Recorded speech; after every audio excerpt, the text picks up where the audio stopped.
आज हम एक बहुत ही प्रसिद्ध कहानी को पढ़ने जा रहे हैं। टाइटल है द एंड ऑफ इट। इस कहानी में हम एबेनेज़र स्क्रूज के जीवन में आए बड़े बदलाव को देखेंगे। पहले वह बहुत कंजूस और कठोर स्वभाव का व्यक्ति था, लेकिन तीन आत्माओं से मिलने के बाद उसका दिल बदल जाता है। इस कहानी में हम जानेंगे कि स्क्रूज किस तरह दयालु, उदार और खुश मिजाज इंसान बन जाता है और दूसरों की मदद करने लगता है। यह कहानी हमें सिखाती है कि इंसान कभी भी बदल सकता है और प्रेम तथा दया का महत्व सबसे बड़ा होता है। तो चलिए शुरू करते हैं। लिखा है, when Scrooge woke up after his encounter with the spirits he was very confused. जब स्क्रूज अपनी स्पिरिट्स से मुलाकात यानी उन आत्माओं से मुलाकात के बाद जागा तो वह बहुत कन्फ्यूज था। I don't know what day of the month it is, said Scrooge. Scrooge बोला, मुझे नहीं पता कि महीने की कौन सी तारीख है। I don't know how long I have been among the spirits. मुझे यह भी नहीं पता कि मैं उन स्पिरिट्स के साथ, उन आत्माओं के साथ कितनी देर रहा था। But I am happy, I am delighted. लेकिन मैं खुश हूँ, मैं बहुत प्रसन्न हूँ। Just then the church began ringing out the loudest peals he had ever heard. तभी चर्चों की घंटी इतनी जोर से बजने लगी जैसे उसने पहले कभी नहीं सुनी थी। Clash clank hammer ding dong bell. घंटी की आवाज़ें गूंजने लगी। क्लैश क्लैंक इस तरीके से, bell dong ding hammer clank clash, मतलब ये घंटियों की आवाज़ें हैं। Running to the window Scrooge opened it and put out his head. खिड़की की ओर दौड़कर स्क्रूज ने उसे खोला और अपना सिर बाहर निकाला। There was no fog and no mist. ना वहाँ धुंध थी ना कोहरा। Only clear bright jovial stirring golden sunlight. सिर्फ साफ चमकीली खुश मिजाज और सुनहरी धूप फैली हुई थी। Only the heavenly sky, the sweet fresh air and the merry bells. सिर्फ सुंदर आसमान, मीठी ताजी हवा और खुशियों भरी घंटियों की आवाजें। Scrooge saw a boy in Sunday clothes in the street. Scrooge ने सड़क पर संडे क्लोथ्स पहने एक लड़के को देखा। What day is it my fine fellow, he asked the boy. Scrooge ने लड़के से पूछा, आज कौन सा दिन है मेरे प्यारे बच्चे। Today, reply the boy, why it's Christmas day. लड़के ने जवाब दिया, आज तो क्रिसमस का दिन है। It's Christmas day wonderful, said Scrooge. Scrooge भी बोला, आज क्रिसमस का दिन है, कमाल है। Don't you know the poulterers in the corner of the next street. आगे स्क्रूज ने उस बच्चे से पूछा, क्या तुम अगली गली के मोड़ पर जो पोल्यूटर है यानी मुर्गी बेचने वाला है उसे जानते हो। I do, reply the lad, यानी लड़के ने जवाब दिया कि हाँ मैं जानता हूँ। Do you know whether they sold the prize turkey that was hanging up there, ask Scrooge. Scrooge ने लड़के से पूछा कि क्या तुम्हें पता है कि वह वहाँ टंगी हुई बड़ी टर्की यानी एक तरीके की मुर्गी की प्रजाति। तो स्क्रूज ने पूछा कि क्या तुम्हें वहाँ पता है कि वहाँ टंगी हुई बड़ी टर्की बिक गई है या नहीं। Not the little prize turkey but the big one. छोटी वाली नहीं, बड़ी वाली, बल्कि बड़ी वाली।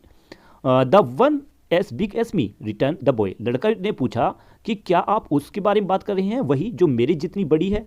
Yes my buck, that's the one, said Scrooge. Scrooge भी बोले, हाँ मेरे बच्चे, वही वाली turkey. It's hanging there now, replied the boy. लड़के ने कहा कि हाँ वह अभी भी वहीं पर टंगी हुई है। Wonderful, said Scrooge. स्क्रूज भी बोले कि हाँ बहुत बढ़िया। Go and buy it and I will give you a shilling for your efforts. कि जाकर उसे खरीदो और मैं तुम्हारी मेहनत के लिए तुम्हें एक सीलिंग तोहफे में दूंगा। Tell them to bring it here so I may give them the direction of where to take it. उन्हें कहना कि इसे यहाँ ले आए ताकि मैं बता सकूँ इसे कहाँ पहुँचाना है। Right now exclaim the boy. लड़का बोला, मैं अभी करता हूँ। Yes, said Scrooge, come back with the man and I will give you a shilling. Scrooge बोला कि हाँ उस आदमी के साथ वापस आओ, मैं तुम्हें एक सीलिंग जरूर दूंगा। Come back with him in less than 5 minute and I will give you half a crown. अगर तुम 5 मिनट के से कम में लौट आए तो मैं तुम्हें हाफ अ क्राउन दूंगा, यानी और ज़्यादा पैसा। The boy was off like a shot. लड़का गोली की तरह तुरंत दौड़ पड़ा। Meanwhile Scrooge began forming his plan. इसी बीच स्क्रूज अपनी योजना बनाने लगा। He decided to send the turkey to Bob Cratchit. उसने तय किया कि वह टर्की बॉब क्रैचिट को भेजेगा। He was Scrooge clerk and he would certainly appreciate the gift. वह स्क्रूज का क्लर्क था और वह इस गिफ्ट की जरूर सराहना करेगा, एप्रिसिएट करेगा। His son Tiny Tim was unwell and unable to walk properly. उसके क्लर्क का बेटा टाइनी टिम बीमार था और ठीक से चल नहीं पाता था। At first Scrooge had not bothered about the difficulties of that family. पहले स्क्रूज ने उस परिवार की मुश्किलों की कोई परवाह नहीं की थी। But after the spirits visit him he wanted to help Bob and Tim. लेकिन स्पिरिट्स के मिलने के बाद वह बॉब और टिम की मदद करना चाहता था। यानी उन तीन आत्माओं ने जिनसे एबिनेजर स्क्रूज मिले थे, उन्होंने एबिनेजर स्क्रूज को बिल्कुल बदल दिया, उसे दयालु बना दिया। He was changed man. अब वह एक बदला हुआ इंसान बन चुका था। Scrooge wrote the address on a sheet of paper and went down to receive the poulterer's man.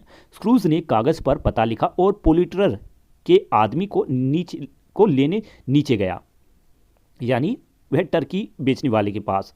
He did not sign the note for he wanted it to be a surprise for Bob and Tim. उसने note पर sign नहीं किया क्योंकि वह Bob और Tim यानी अपने clerk और उसके बेटे के लिए एक सरप्राइज रखना चाहता था। Then they would never guess it was from Scrooge. वे कभी अंदाज़ा नहीं लगा पाएंगे कि यह स्क्रूज की तरफ से है। Just then the man arrived with the turkey. तभी वह आदमी टर्की लेकर आ गया। And what a turkey it was. और यह शानदार टर्की था। Why is it impossible to carry that to Camden Town, said Scrooge to the man. Scrooge ने उस आदमी से कहा, अरे इसे कैम्पडन टाउन तक ले जाना तो नामुमकिन होगा क्योंकि वह बहुत बड़ा था। You must have a cab. तुम्हें एक कैब या घोड़ा गाड़ी या टैक्सी लेनी पड़ेगी। The chuckle with which he said this and the chuckle with which he paid for the turkey and the chuckle which he paid for the cab and the chuckle with which he recompose the boy. यानी जिस हंसी के साथ उसने ये कहा, जिस हंसी के साथ उसने टर्की को पैसे दिए और जिस हंसी के साथ कैब को पैसे दिए और जिस हंसी के साथ उसने लड़के को इनाम दिया, were only to be exceeded by the chuckle which he sat down breathless in his chair again chuckle till he cried. उन्हें सिर्फ उसी हंसी के पीछे छोड़ा जब वह हाँफते हुए अपनी कुर्सी पर बैठ गया। यानी वे हंसते रहे और मतलब खुशी से मुस्कुराते हुए उन्हें पैसे दिए, उन्हें इनाम दिया और फिर अपनी कुर्सी पर बैठ गए और इतना हंसा कि उनकी आंखों में आंसू आ गए।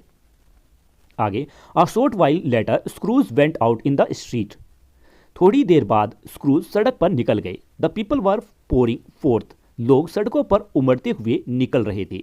Screws walk with his hands behind him and regarded everyone with a delighted smile. Scrooge हाथ पीछे बांधकर चल रहा था और सबको खुशी भरी मुस्कान से देख रहा था।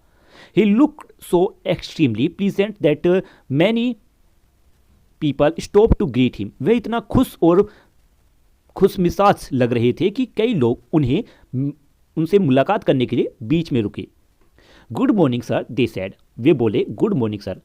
अ merry Christmas to you, they said. मतलब उन्होंने उन्हें क्रिसमस की बधाइयाँ दी। Scrooge realise that of all the happy sounds he had ever heard those were the happiest to his ears. Scrooge ने महसूस किया कि उसने जितनी भी खुश आवाज़ें सुनी थी उनमें ये उनके कानों को सबसे ज़्यादा खुशी देने वाली आवाज़ें थी। He had not gone far when he saw a portly gentleman. वे ज़्यादा दूर नहीं गए थे कि उसने एक मोटे ताजे व्यक्ति को देखा, एक जेंटलमैन को।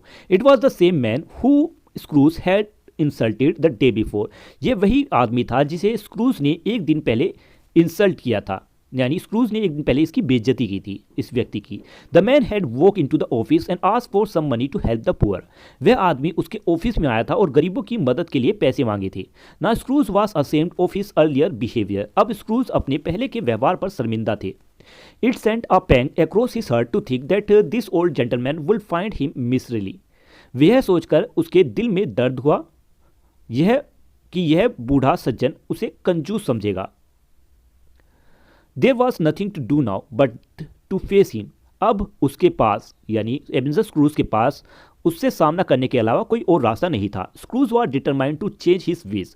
स्क्रूज ने अपनी आदतें बदलने का पक्का निश्चय कर लिया था। My dear sir, said Scrooge quickening his pace and taking the old gentleman by both his hands. Scrooge ने कदम तेज करते हुए उस बूढ़े व्यक्ति के दोनों हाथ पकड़ लिए, उस बूढ़े मोटे व्यक्ति के हाथ पकड़ लिए और बोले, my dear sir, how do you do? It's very kind of you to try and help the poor. आप कैसे हैं? गरीबों की मदद करने की आपकी कोशिश बहुत दयालु है। मिस्टर स्क्रूज, यानी वह व्यक्ति आश्चर्य में पड़ गया एबेनेजर स्क्रूज का इस तरीके का बिहेवियर देखकर। Yes, said Scrooge, this is my name and I fear it may be pleasant to you. Scrooge बोले, हाँ ये मैं ही हूँ, ये मेरा ही नाम है और मुझे डर है कि यह आपको अच्छा नहीं लगता होगा. Allow me to ask your pardon for my behaviour yesterday. कृपया मुझे कल के अपने व्यवहार के लिए मुझे माफ़ करने दे. I would like to rectify my action and offer a sum of, कि मैं अपनी गलती सुधारना चाहता हूं और एक रकम देना चाहता हूं. And Scrooge leaned ahead to whisper in the man's ear. और स्क्रूज आगे झुककर उस आदमी के कान में धीरे से बोले. Lord bless me, cried the gentleman as if his breath were taken away. कि वह व्यक्ति जिससे एबेनेज़र स्क्रूज बात कर रहे थे वह बोला या चिल्लाया, हे भगवान, जैसे उसकी सांस रुक गई हो एबेनेज़र स्क्रूज के वर्ड सुनकर. My dear Mister Scrooge, are you serious? कि आप क्या सच कह रहे हैं? Not a penny less, said Scrooge. Scrooge भी बोले, हाँ एक पैसा भी कम नहीं. यानी एबेनेज़र स्क्रूज ने उस जेंटलमैन के कान में कुछ अमाउंट बताई कि वह इतनी अमाउंट उसे देने वाला है. तो इस पर वह व्यक्ति कहता है कि आप सच कह रहे हैं? तो एबेनेज़र स्क्रूज भी कहते हैं, हाँ बिल्कुल, एक पैसा भी उसमें से कम नहीं. Will you do me the favour of accepting it? क्या आप कृपया इसे स्वीकार करने की कृपा करेंगे? My dear sir, said the old other man shaking hands with him. उस दूसरे आदमी ने एबेनेज़र स्क्रूज से हाथ मिलाते हुए कहा, my dear sir, I don't know what to say to such generosity. कि इतनी उदारता के लिए मैं क्या कहूँ, समझ नहीं आ रहा है. Just take the money so it may help the needy, said Scrooge. लेकिन स्क्रूज बोले, बस ये पैसा ले लीजिए ताकि ज़रूरतमंदों की मदद कर सको. That will help me too, इससे मुझे भी खुशी मिलेगी. After this encounter Scrooge continue walking about the city. इस मुलाकात के बाद स्क्रूज शहर में घूमता रहे. He went to church and walk about the street, watched people hurry to and fro and patted children on the head. वह church गए, सड़कों पर घूमते रहे, लोगों को आते जाते देखते रहे और बच्चों के सिर पर प्यार से हाथ फेरते रहे. He also spoke to the needy, looked into the kitchen of houses and up to the windows and found that everything could yield him pleasure. वह जरूरतमंदों से बात करते, घरों के किचन और खिड़कियों की ओर देखते और उसे हर चीज में खुशी मिलने लगी. He had never dreamed that a simple walk could give him so much happiness. उसने कभी सपने में भी नहीं सोचा था कि एक साधारण सैर उसे इतनी खुशी देगी, एक साधारण वॉक उसे इतनी खुशी दे सकती है. In the afternoon he turn his steps towards his nephews house. दोपहर में वह अपने भतीजे के घर की ओर चल पड़े. He passed the door a dozen time before he had the courage to go up and knock. वह दरवाजे के पास दर्जन भर बार से गुजरे, तब जाकर उनमें नॉक करने की हिम्मत आई. Finally he made a dash and did it. और आखिरकार उन्होंने हिम्मत जुटाई और दरवाजा खटखटा दिया. Is your master at home my dear, said Scrooge to the girl. Scrooge ने लड़की से कहा, बेटी क्या तुम्हारे मालिक घर पर हैं? He is in the dining room sir along with madam. लड़की ने जवाब दिया कि हाँ वे डाइनिंग रूम में है सर, मैडम के साथ. Thank you, he knows me, said Scrooge with his hand already on the dining room lock. Scrooge ने डाइनिंग रूम के ताले पर हाथ रखते हुए कहा, धन्यवाद, वह मुझे जानते हैं. I will go in here my dear, कि प्यारी बच्ची मैं यहाँ अंदर जा रहा हूँ. He turned it gently and slided his face in around the door. उसने धीरे से कुंडी घुमाई और दरवाजे के किनारे से अपना चेहरा अंदर किया. Fred, said Scrooge. स्क्रूज ने फ्रेड को आवाज लगाई. With why bless my soul, cried Fred. Fred भी चिल्लाया, अरे भगवान, is it you uncle Scrooge? क्या ये आप हैं uncle Scrooge? Is it I your uncle Scrooge? I have come to dinner, will you let me in Fred? कि हाँ मैं ही हूँ तुम्हारा अंकल स्क्रूज, मैं डिनर पर आया हूँ, क्या तुम मुझे अंदर आने दोगे Fred? Fred was surprised but welcome his uncle. Fred हैरान हुआ लेकिन उसने अपने अंकल का स्वागत किया. They had a wonderful party with many wonderful games. उन्होंने कई मजेदार गेम्स के साथ एक शानदार पार्टी की. It was such happiness. वह बहुत खुशी भरा समय था. Early the next morning Scrooge went to his office. अगली सुबह स्क्रूज अपने ऑफिस गया. He wanted to play a prank on Bob Cratchit. वह बॉब क्रैचिट यानी अपने क्लर्क पर एक मजाक करना चाहता था. He would be there first and catch Bob Cratchit coming late. वह पहले पहुंचकर बॉब क्रैचिट को देर से आते हुए पकड़ना चाहता था। And he did it, yes he did, और उसने ऐसा कर भी लिया। हाँ, उसने कर दिखाया। The clock struck 9, no Bob, घड़ी ने 9 बजा दिए। अभी तक बॉब नहीं आया था। A quarter past, no Bob, 9:15 बज चुके, लेकिन बॉब अभी भी नहीं आया। He was full 18 minute and half behind his time, वह पूरे 18 मिनट और आधा देर से आया। Scrooge sat with his door wide open so that he might see him come in. Scrooge दरवाजा पूरा खोलकर बैठे थे ताकि वह बॉब को अंदर आते देख सके। Hello, growled Scrooge pretending to be angry. Scrooge ने गुस्सा होने का नाटक करते करते हुए गरजते हुए कहा, hello, what do you mean by coming here at this time of day? इस समय यहाँ आने का क्या मतलब है? I am very sorry sir, said Bob, I am late. Bob भी ने जवाब दिया कि मुझे बहुत खेद है सर, मैं देर से आया हूँ। Yes I think you are, said Scrooge. Scrooge भी अपने उसी गुस्से वाले स्वर में बोले, हाँ मुझे भी ऐसा ही लगता है। Step this way sir if you please, इधर आइए। It is your only once a year sir, please Bob. Bob ने भी विनती करते हुए बोला कि सर, साल में सिर्फ एक बार ऐसा होता है, मुझे माफ़ कर दीजिए। I shall not be repeated, I was making rather merry yesterday sir. यह दोबारा नहीं होगा, मैं कल थोड़ा ज़्यादा खुशियाँ मना रहा था सर, इसलिए लेट हो गया। ना I will tell you what my friend says Scrooge. Scrooge बोले, अच्छा मैं तुम्हें बताता हूँ मेरे दोस्त, I am not going to stand this sort of thing any longer. मैं अब इस तरह की बात बिल्कुल बर्दाश्त नहीं करूँगा। And there four he continued leaping from his stool, और इसलिए मतलब अपनी बात को कंटिन्यू करते हुए आगे स्क्रूज बोले, और इसलिए वह अपनी सीट से उछलते हुए बोले, and there for I am about to raise your salary, और इसीलिए मैं तुम्हारी सैलरी बढ़ाने जा रहा हूँ। Bob simply stood there with the mouth open. Bob बस खुले मुंह से खड़ा रह गया, मतलब उसे हैरानी हो गई स्क्रूज की बात सुनकर। Scrooge, a merry Christmas Bob, said Scrooge. Scrooge ने मैरी क्रिसमस कहकर बॉब को विश किया with an earnestness that could not be mistaken as he clapped him on the back. With an earnestness यानी पूरी सच्चाई के साथ, बिना किसी गलती के, एबेनेज़र स्क्रूज ने उसकी पीठ थपथपाई। A merry Christmas Bob, my good fellow, then I have give you for many a year. मेरे अच्छे दोस्त बॉब, इस बार तुम्हारे पहले से भी ज़्यादा merry Christmas. I will raise your salary and try to assist your struggling family. मैं तुम्हारी सैलरी बढ़ाऊंगा और तुम्हारे संघर्ष कर रहे परिवार की भी मदद करूंगा। We will discuss your affair this very afternoon over a Christmas meal, कि हम आज दोपहर क्रिसमस के खाने पर तुम्हारे इस मामलों पर बात करेंगे। Indeed the spirits had change Scrooge for the better. आखिर में लाइनें लिखी हैं कि सचमुच स्पिरिट्स ने, उन आत्माओं ने जो एबेनेज़र स्क्रूज से मिली थी, उन्होंने एबेनेज़र स्क्रूज को एक बेहतर इंसान बना दिया था। Scrooge kept his word to everyone and did much more than that. Scrooge ने सब से किया वादा निभाया, जो भी उसने वादे किए थे, और उससे भी ज़्यादा अच्छे काम किए। He look after Bob Cratchit's family like a second father.